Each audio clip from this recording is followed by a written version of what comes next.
Hey, I'm Magnus, and yeah, this is the hardest video I've ever had to make. But I feel like I can't stay quiet about this any longer. As of today, I've lost 5 friends, and at least 4 of them were heavily depressed, and all retrieved in either drugs or alcohol until they finally or eventually decided to take their own lives.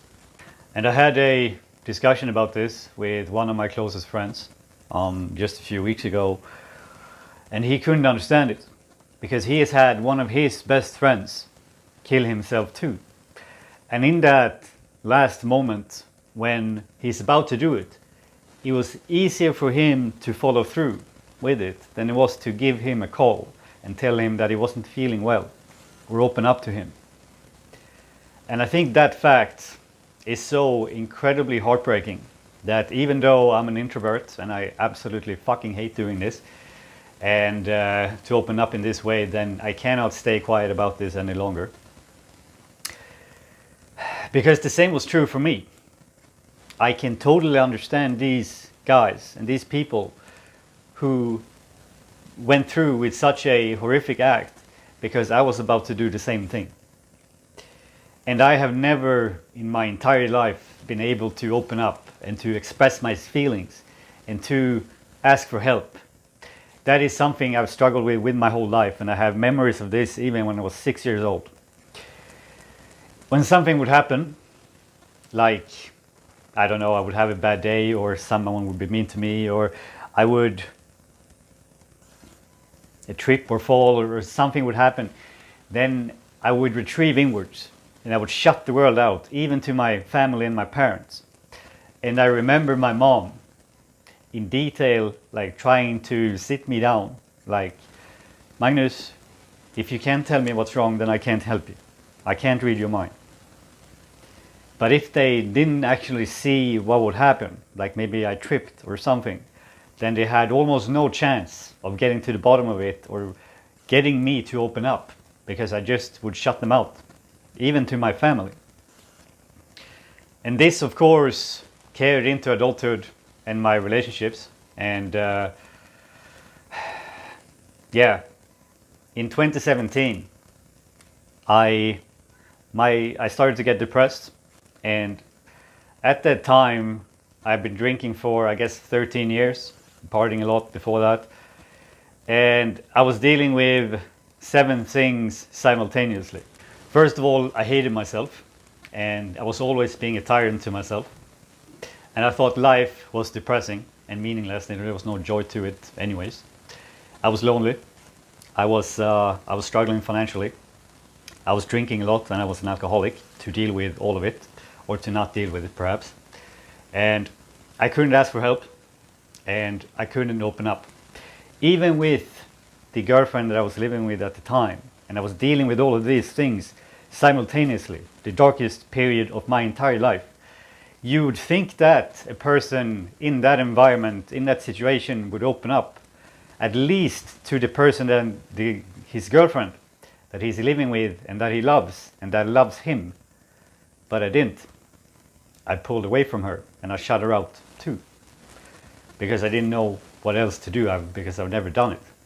But after dealing with all of this for more than 2 years, I couldn't take it anymore.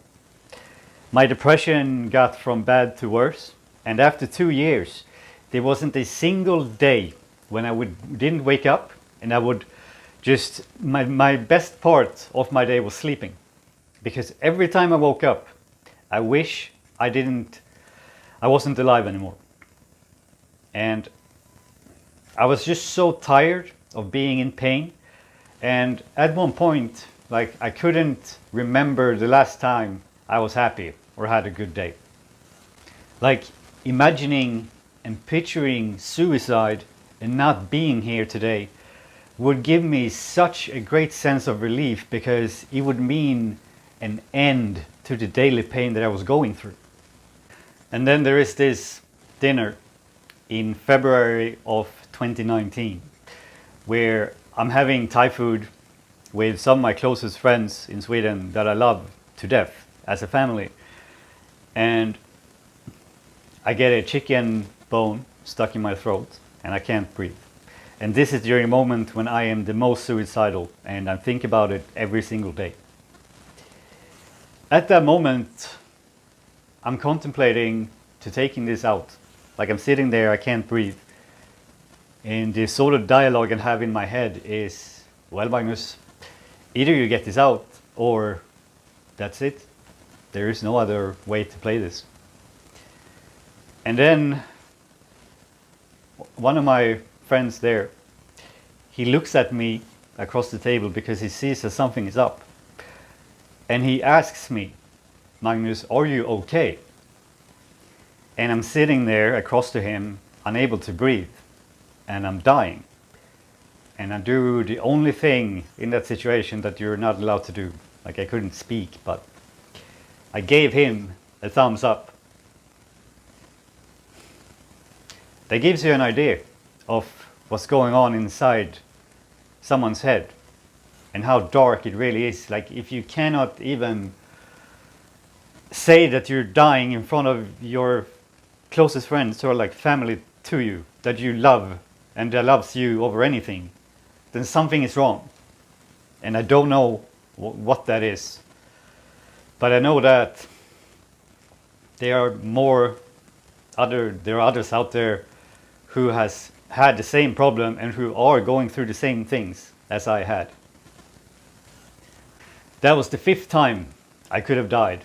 And the reason why I even attempted to get it out, because I was contemplating in taking that out and no one would blame me. They would think it was an accident and that would be the end of the story. But that's the problem. I didn't like that ending of the story. I didn't want to die like that. And that was the only reason why I even attempted to get it out. It wasn't because I wanted to live. It was because I didn't want to die that way. So I've decided to put myself in the light here today to share a deep and dark part about my story in hopes that it will reach the ones who are hiding in the shadows and who are perhaps drinking or feeling bad or depressed, but they're not telling their loved ones how they feel, even though if they are suicidal and are thinking about doing something that they will, I can't say regret for the rest of their lives because they will be dead, but that they can never come back from.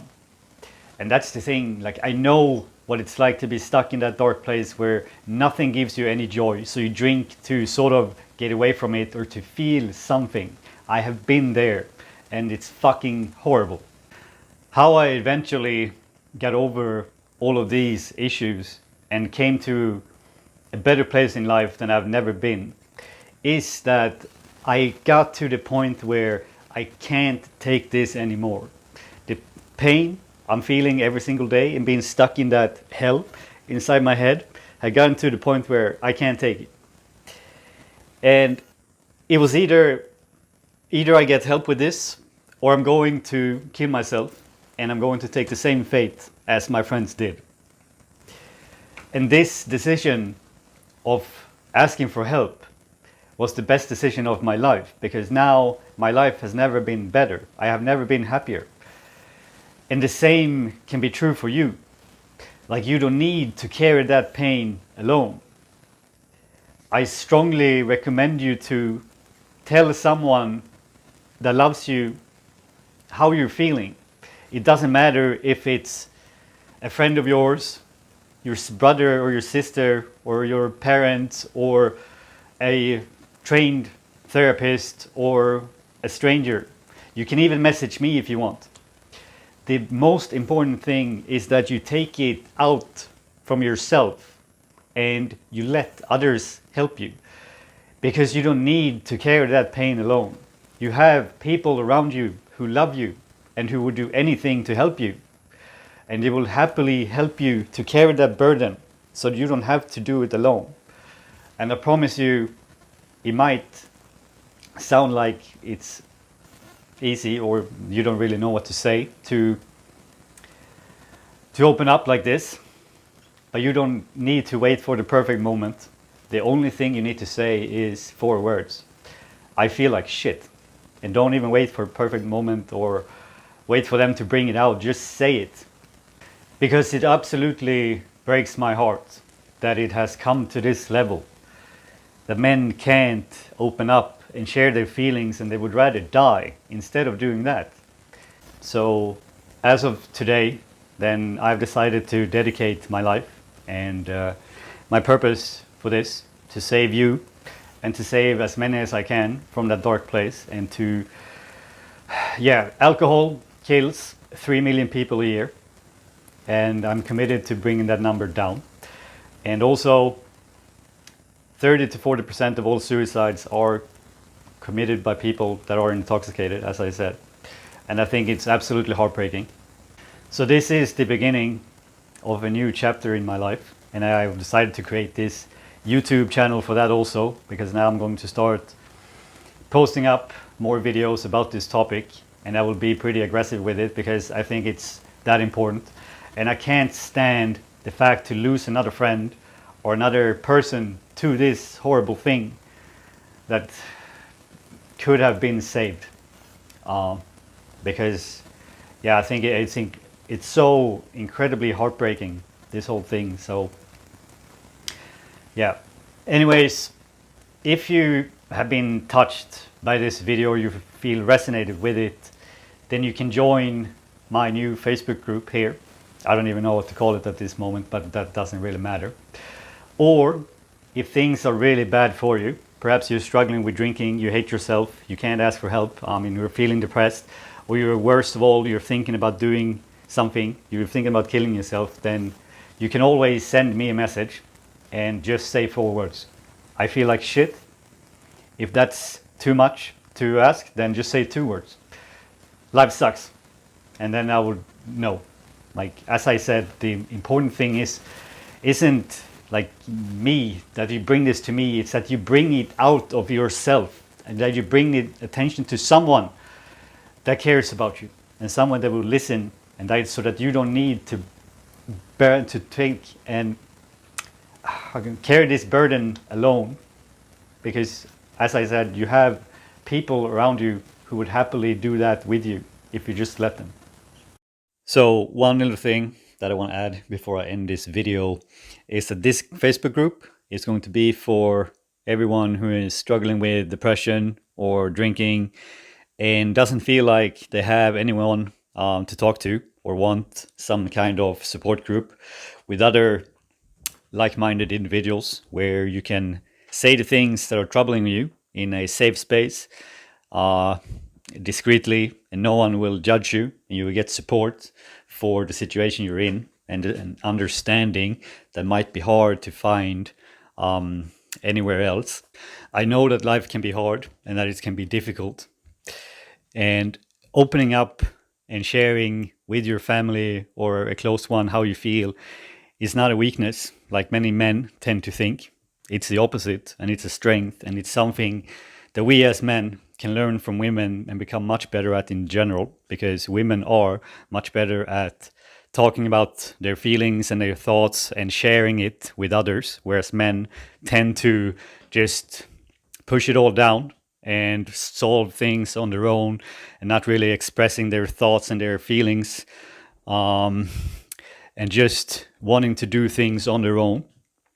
But you're a human being first and a man second. And as a human being, you have feelings, and it's okay to feel sadness, grief, anger, or frustration, or not knowing what to do, or to be insecure. It's completely fine.